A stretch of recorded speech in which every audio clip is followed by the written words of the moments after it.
paper mops and trays.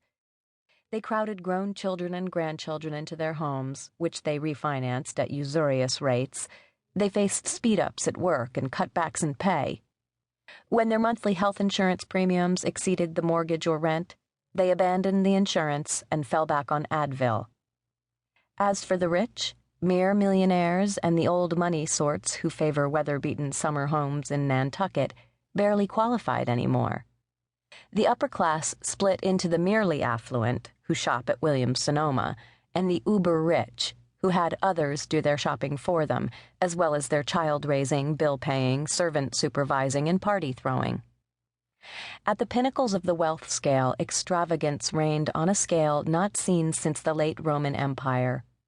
Freshly fattened CEOs, hedge fund operators, and financiers hired interior decorators for their private jets, slugged back $10,000 martinis at the Algonquin Hotel in Manhattan, and in one case staged a $2 million birthday party in Sardinia featuring an ice statue of David urinating vodka. There was a connection, as most people suspected, between the massive buildup of wealth among the few and the anxiety and desperation of the many. The money that fueled the explosion of gluttony at the top had to come from somewhere, or more specifically, from someone. Since no domestic oil deposits had been discovered, no new seams of uranium or gold, and since the war in Iraq enriched only the military contractors and suppliers, it had to have come from other Americans. In fact, the greatest capitalist innovations of this past decade have been in the realm of squeezing money out of those who have little to spare, taking away workers' pensions and benefits to swell profits, offering easy credit on dubious terms, raising insurance premiums and refusing to insure those who might ever make a claim, downsizing workforces to boost share prices, even falsifying time records to avoid paying overtime. Prosperity in America had not always been a zero-sum game. Early 20th century capitalists, who were certainly no saints, envisioned a prosperous people generating profits for the upper class by buying houses and cars and washing machines. But somewhere along the line, the ethos changed from "we're all in this together" to "get what you can while the getting is good." Let the environment decay, the infrastructure crumble, the public hospitals close, the schools get by on bake sales, the workers drop from exhaustion. Who cares?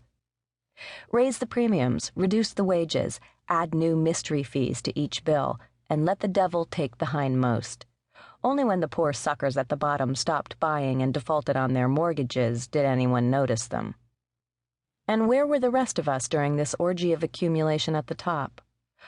What were we thinking as the invisible hand of the market reached into our pockets for our wallets? The truth is that most of us were too focused on the tasks at hand to pay much attention to what was going on with the neighbors. We were paying the bills, holding on to the job, occasionally making contact with the children. And when we did take a moment to tune into the public discourse, we heard very little that addressed our frustration and pain. The war with Iraq, for starters, which had to be one of the greatest non-sequiturs in military history. Attacked by a gang composed largely of Islamic militants from Saudi Arabia, the United States countered by invading an unrelated country, and one of the most secular in the Middle East at that. Briefly fascinated by the toppling of statues and flattening of towns, we rallied to support our troops, although no one could figure out what we were supporting them to do.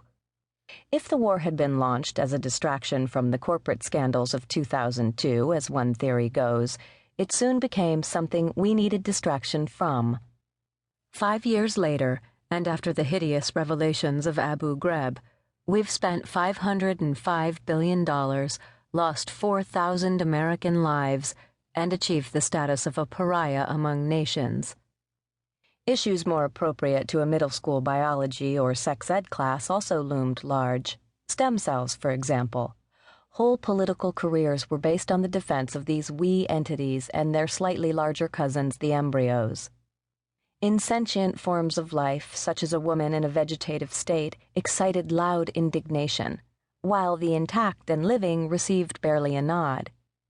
In 2005, top Republicans rushed to the bedside of Terry Schiavo, bypassing the thousands of other ailing Floridians hit by Medicaid cuts.